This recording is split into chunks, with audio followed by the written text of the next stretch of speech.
Buen día, jóvenes. Vamos a iniciar el momento de la geografía. Previamente quisiera recordarles que es muy importante resaltar el valor de la responsabilidad. El ser responsable nos hace, con mayor empeño en nosotros, nos hace ser unas personas más sociables, de mayor confiabilidad. Ser responsable nos abre las puertas en muchas actividades, sobre todo en la creencia que los demás tengan con nosotros. Y esa es parte de la sociabilidad, es esto justamente, eh, querer que los demás confíen y creen en nosotros. Eso nos da más oportunidades, mayores opciones. Por eso es importante recordar, hay que cultivar en nosotros, así con responsabilidad, para que nos digan somos responsables y van a ver que se les abren muchas puertas. Hay que tener más socialización, más sociales con la responsabilidad. Bien, haciendo ver estos jóvenes, vamos a iniciar el tema que voy a tratar es sobre el universo.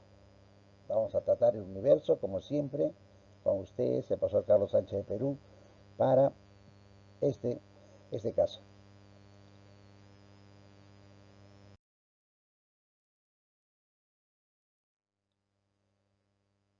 Cuando hablamos del universo, nos hablamos de todo lo que nos rodea, lo que una vista puede ver, lo que la tecnología con los grandes aportes ha podido lograr y también con lo que se ha imaginado. Entonces, dar una definición de todo no es fácil. Se puede recopilar, como por ejemplo acá, que nos dice que el universo es la totalidad del espacio y del tiempo, de todas las formas de la materia, la energía, el impulso, las leyes, las leyes físicas que nos gobiernan, su estudio, el objeto de la cosmología, nos da a entender mejor que es una disciplina basada básicamente en la astronomía y en la física. Entonces, ese es un concepto que se tiene, ¿no? Del universo en sí.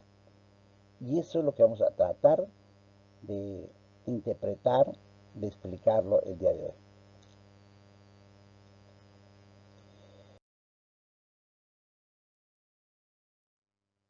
Dado esta definición como universo, siempre se ha hecho a través de la historia la pregunta, ¿y de dónde venimos? ¿Quiénes somos? ¿Cuál fue el origen? ¿Cómo nos originamos? ¿Cierto? Entonces, hasta la fecha, se han dado una serie de teorías. Las más importantes, hay tres teorías sobre el origen. Digo, hasta la fecha, ¿no? Tres teorías más importantes, al menos las más conocidas, la que han tenido mayor difusión. Esto no significa que sean las únicas. Hay otras propuestas que también llegan a explicar el porqué. Entonces, vamos a ver, sin entrar en muchos detalles técnicos, vamos a entender lo que nos quiere dar a entender, pues en este caso, lo que nos da a entender el, lo que podríamos llamar nosotros nuestro propio origen.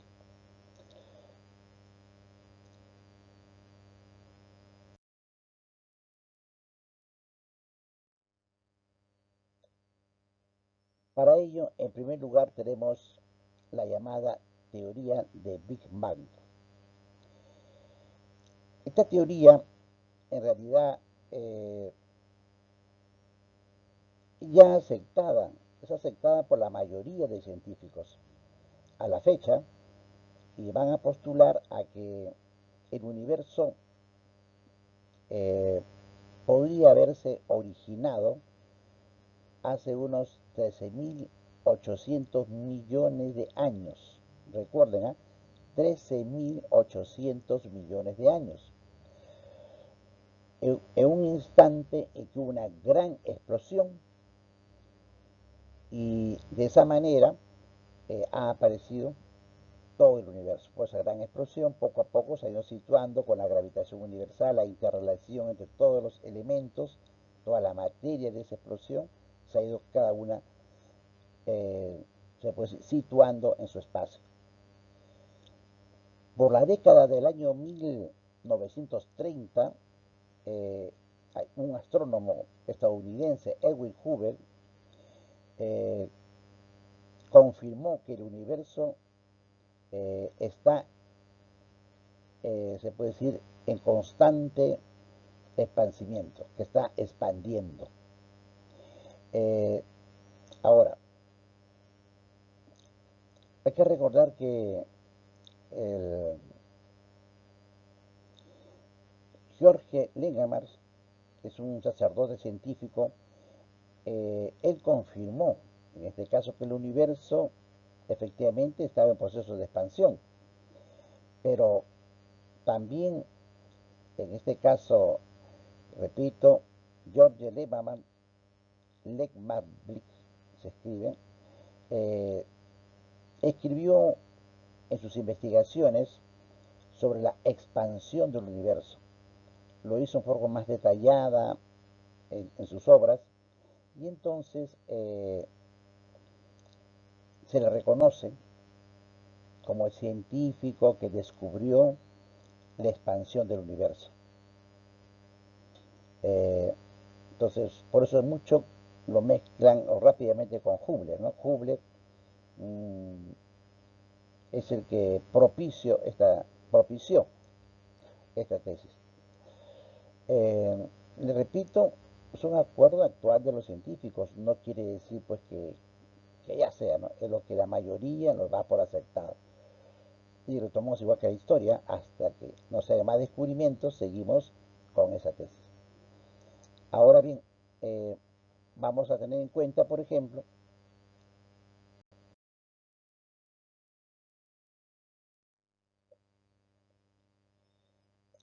la teoría del universo oscilante.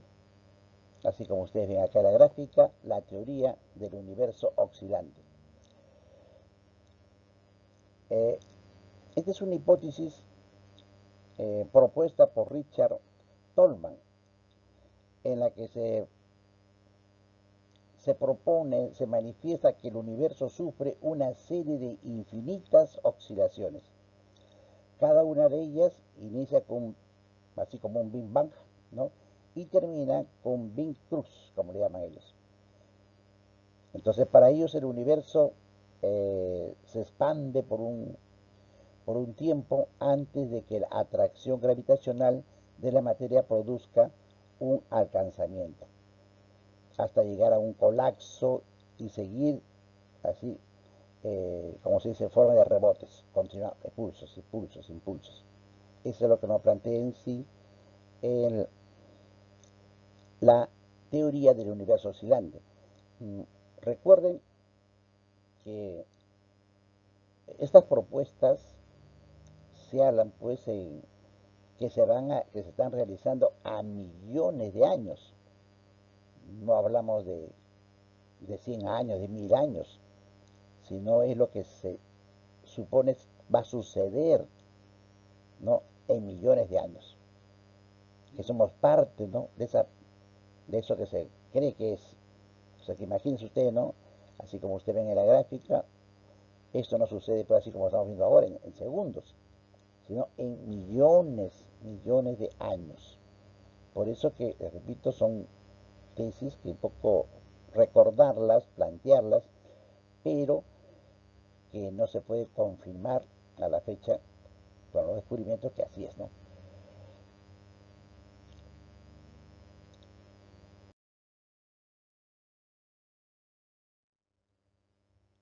Ahora vemos en tercer lugar la teoría del estado estacionario.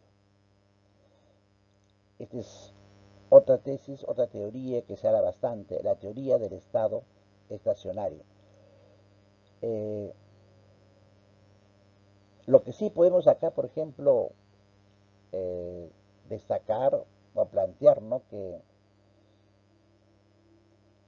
a James Jeans, así se escriben Jeans. Por allá por el año justo 1930 fue el primero en conjeturar una cosmología de estado estacionario, basada en una hipótesis, por ejemplo, que decía eh, que la creación eh, continúa de materia en el universo. O sea, la materia va continuando en el universo. Los cálculos, se puede decir unos cálculos teóricos que han hecho ellos, determinaban pues que ha habido una secuencia, que pasa todo igual, una reproducción igual, conforme va creciendo, o sea, se va reproduciendo, también se va disminuyendo. Eh, la teoría en sí del estado, se puede decir, afirma eh, que nos va a decir, por ejemplo, que el universo se está expandiendo, pero no cambia su apariencia. Eh, ¿Y por qué? Porque así como se va expandiendo, también se va reproduciendo. O sea, se va a ir, al expandirse, no hay, hay unas palabras, materias que van desapareciendo, pero otras van creciendo. Entonces, es un proceso estable, ¿no? Así como la humanidad, ¿no?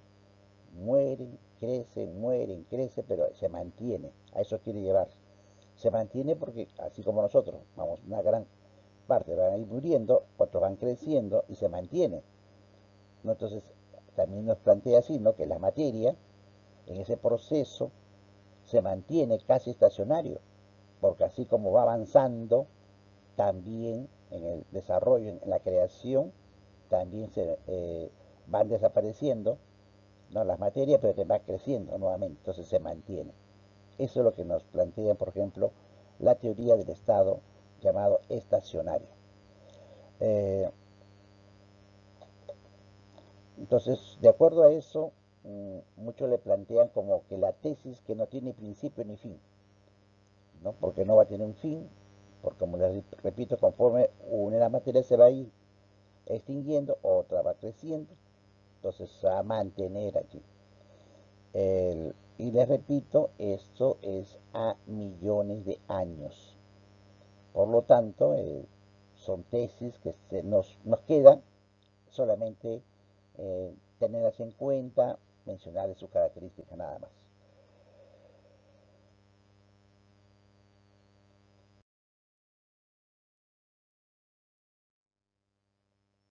Ahora, vamos a entrar a hablar de las galaxias. Por ejemplo, otro de los puntos ya de la estructura, si comenzamos a hablar de la estructura, ojo, la estructura de este universo, aparte de no hacer origen, la estructura, eh, vamos a ver cómo se conforma dentro de este universo. Tenemos galaxias y las galaxias las clasifican en elípticas y lenticulares, como ustedes ven aquí en la gráfica. Hay las llamadas elípticas, las galaxias espirales, por la forma que ven ustedes acá, las espirales barradas, en este caso, y las galaxias irregulares. Entonces, las galaxias elípticas, por decir así, se le llama por la forma elíptica, y que mayormente se ve como ustedes pueden notar en la gráfica, un desarrollo, una distribución bastante uniforme. En las, en las galaxias lenticulares eh, se ve como una estructura de un disco, casi la perfección de un disco. La, pues su nombre viene por la lenteja, pues, ¿no? O sea, es una forma de un disco, de esa manera. Luego tienen las galaxias, por ejemplo, espirales, las espirales, eh, mayormente se habla, como ustedes ven ahí, una estrella central, ¿no? Hay una estrella central y un disco aislado, pero que está en movimiento, así como ustedes ven, en forma de espiral. Pero hay una estrella central ahí y todo va dando alrededor de esa espiral. Y las espirales barradas, como ustedes ven aquí en la gráfica, barradas, una, tiene, como ven ustedes, una estructura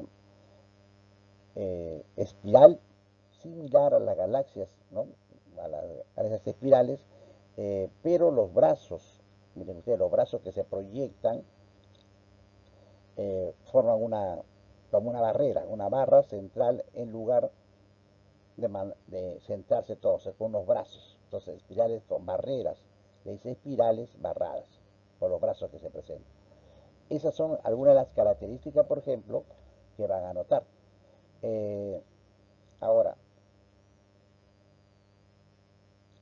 hay que recordar que las galaxias, como está acá al final, irregulares, eh, es digamos, una estructura espiral pero deformada.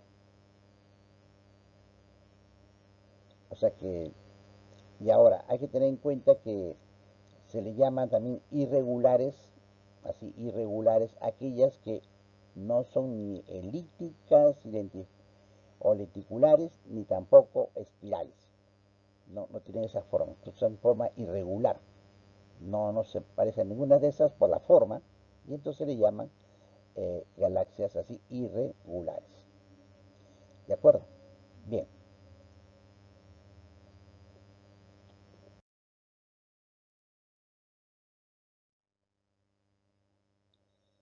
Un término que debemos conocer en el universo es lo que hablamos de las nebulosas.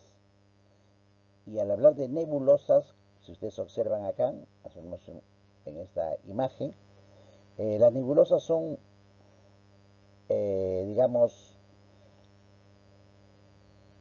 vamos a llamarlas así, ¿cómo le podemos llamar? A ver, vamos a ver una región, como ustedes ven ahí, vamos a tomar ese nombre, una región eh, de una parte interestelar que está constituida mayormente por gases. ¿Y cuáles son esos gases? El hidrógeno, el helio fundamentalmente, y otros elementos químicos, como el polvo atmosférico también, o lo que podemos llamar, perdón, el polvo cósmico, que podemos llamar así. Eh, Ahora, ¿cuál es la importancia cuando hablamos de nebulosas?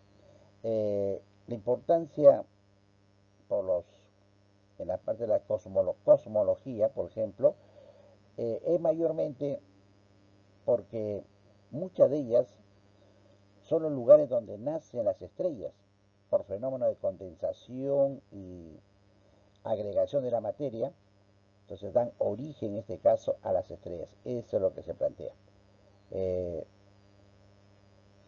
Ahora, estas nebulosas se pueden clasificar en categorías por la emisión que botan, le ponen algunas categorías a las nebulosas. Las nebulosas es una forma que al principio no le encontraban una característica específica, pero luego ya fueron clasificándolas por tipo de oscilación y le llaman nebulosas, por ejemplo, oscuras, ¿no? Eh, que tienen una acumulación de gas o polvo cósmico interestelar. Eh, Luego tienen la nebulosa, por ejemplo, de reflexión, ¿no? Estas nebulosas reflejan la luz de estrellas eh, que están cercanas entre ellas. Entonces, y altas temperaturas hay una reflexión de iluminación. Hay la nebulosa, por ejemplo, de emisión, donde el gas, todos los gases que componen esa nubosidad brillan como consecuencia de la transformación que sufren por la intensa, se puede decir, radiación ultravioleta. Entonces, a eso le llamamos nebulosas, por ejemplo, el, de emisión.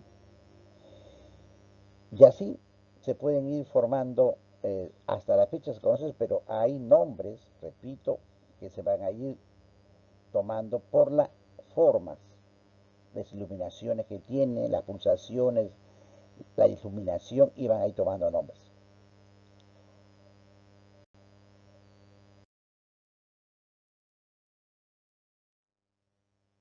Ahora, cuando hablamos de las estrellas, eh, se puede decir que las estrellas son unos motores de energías. Vamos en cuenta siempre una estrella, el Sol, ¿no? Como así, motores de energía que produce gran calor, luz, rayos ultravioleta, rayos X y otras formas de radiación, ¿no? Esas son las estrellas. Ahora, las estrellas en sí eh, van a darse cuenta ustedes que tienen alguna forma, ya se clasifica, por ejemplo, decimos las estrellas enanas o la estrella enana blanca, por ejemplo. Van a escuchar, van a ver unos comentarios en la cosmología que nos dicen la estrella enana blanca es un remanente, por ejemplo, estelar que genera una estrella de una, digamos, donde la masa, así, eh, ya se está agotando, es como cuando un fósforo se comienza a apagar, igual, ¿no? Ya la parte incandescente de la masa es menor de 10 masas solares, por ejemplo, ¿no? Ya más pequeña, se va agotando, su combustible nuclear, se puede decir así, se va agotando, y ha expulsado que ya, se puede decir, demasiada cantidad de nebulosas, de gases cósmicos. Entonces ya le llamamos una estrella enana que va en proceso de desaparición. ¿De acuerdo?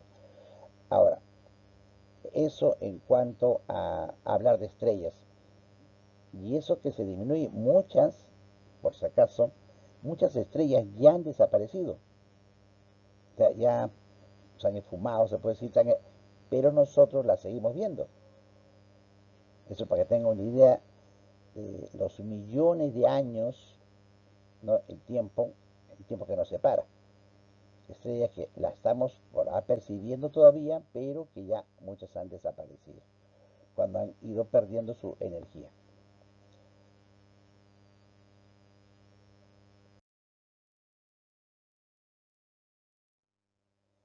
Ahora, otro término que se habla bastante de la llamada supernova.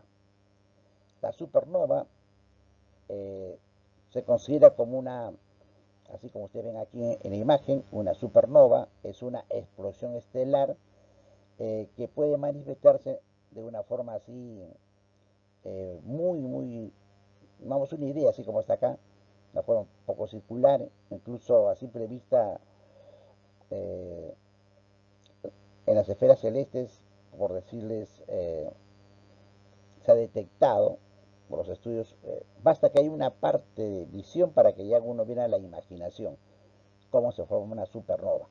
Pero ahí está en la imagen, justo miren ustedes ahí, pueden notar su misma descripción.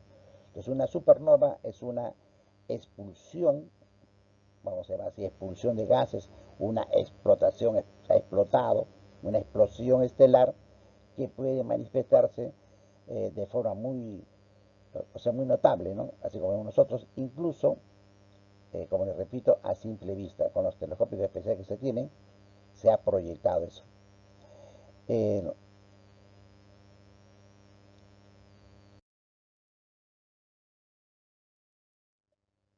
Otro punto es cuando hablamos de los pulsares, o el pulsar, por ejemplo. ¿Qué viene a ser? La imagen, ahí ustedes en esta imagen pueden notar un pulsar.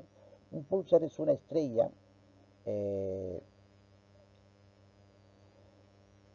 donde los neutrones que emiten radiación periódica dan esa sensación, esa imagen que ustedes ven ahí, miren ustedes ahí.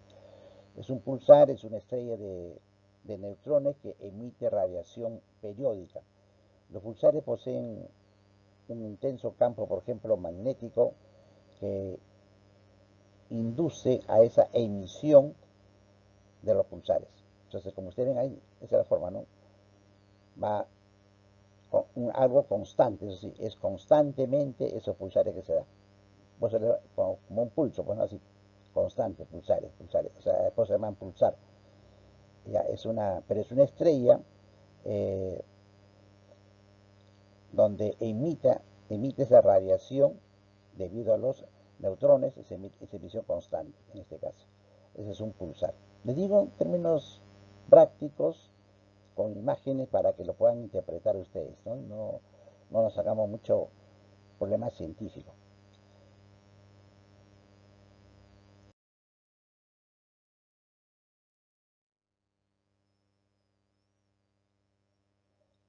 Bien, ahora otro punto importante, el llamado agujero negro. ¿Qué es un agujero negro? Observen ustedes aquí, observen ahí la imagen. Un agujero negro es una región, se puede decir actualmente ya finita, del espacio en cuyo interior existe una concentración de masa lo suficientemente elevada como para generar un campo gravitatorio. De tal manera eh, que ninguna partícula así, partícula material, inclusive ni la luz puede escapar de ella. O sea, forma un campo magnético, así campo magnético, eh, en cuyo interior existe una concentración tal de una masa suficientemente elevada eh, que genera una fuerza de atracción, llamamos una fuerza gravitacional. Entonces, y nada se le escapa, todo es atraído por más, se puede decir, lejana que están a millones de años, pero hay una fuerza de atracción. Esto es lo que se ha comprobado, así como ustedes ven ahí, hay una fuerza siempre de atracción que de todas maneras va a pasar por ahí, no se le escapa nada. Entonces, a esto le llamamos el agujero negro en este caso. Eh,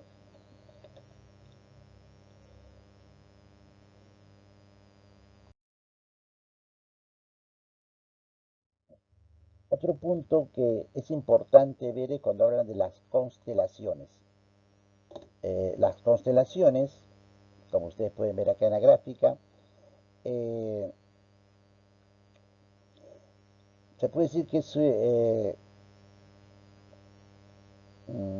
una división, vamos a hablar así, una división eh, que se ha hecho de una imaginaria bóveda celeste eh, y que las han agrupado de una forma convencional, teniendo en cuenta más la imaginación que la interrelación.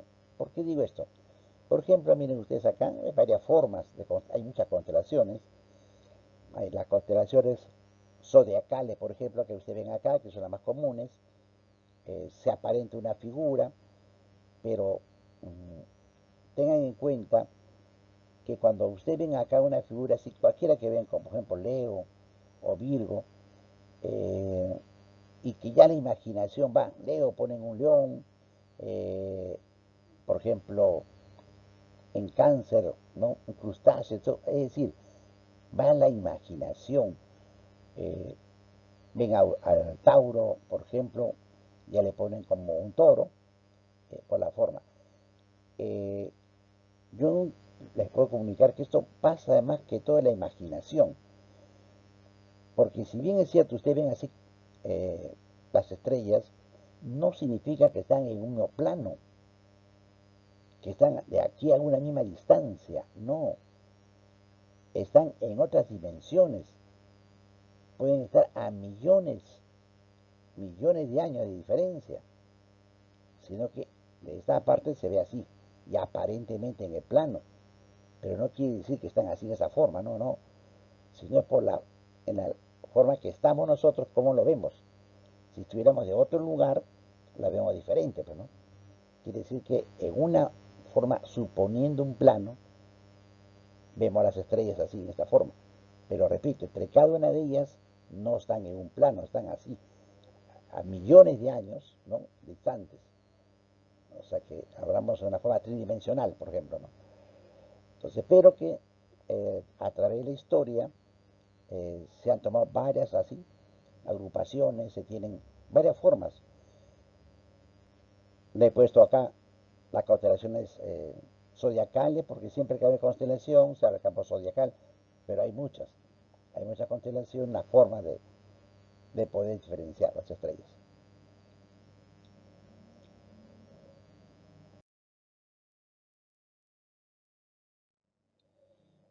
Luego tenemos estos astros que siempre nos visitan, los cometas.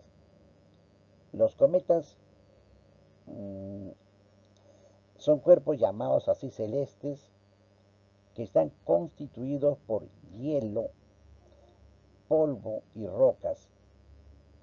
Ahora, estos están orbitando, ¿no? Por el Sol, llamamos así, orbitando hacia alrededor del Sol, eh, pero siguen diversas trayectorias, o sea, no tienen una trayectoria única, como un camino, por así decirlo, no. Orbitan sí alrededor, pero con diversas, digamos, diferentes trayectorias, que son elípticas. Pueden ser elípticas, pueden ser parabólicas, hiperbólicas. Eh, Tanto los cometas, los asteroides, los planetas y los satélites forman parte pues, de todo este sistema solar y que nos va, eh,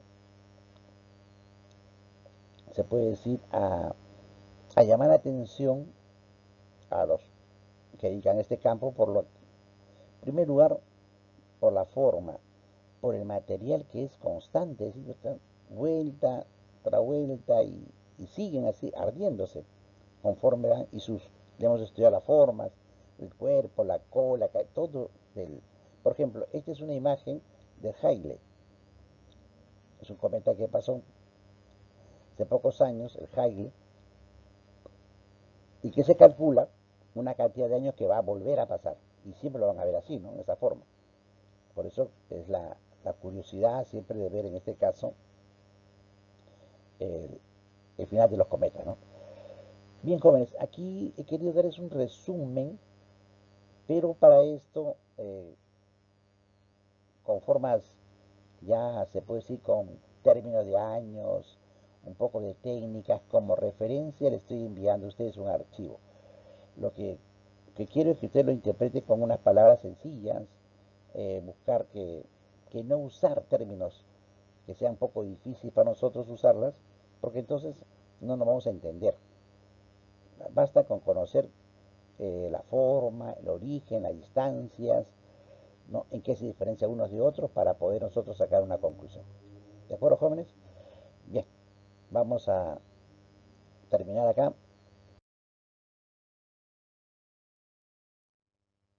Y gracias por su atención, jóvenes. No se olviden de repasar el archivo que ya ahí les envío con partes técnicas para sus futuras preguntas. Nos estamos viendo. Hasta la próxima.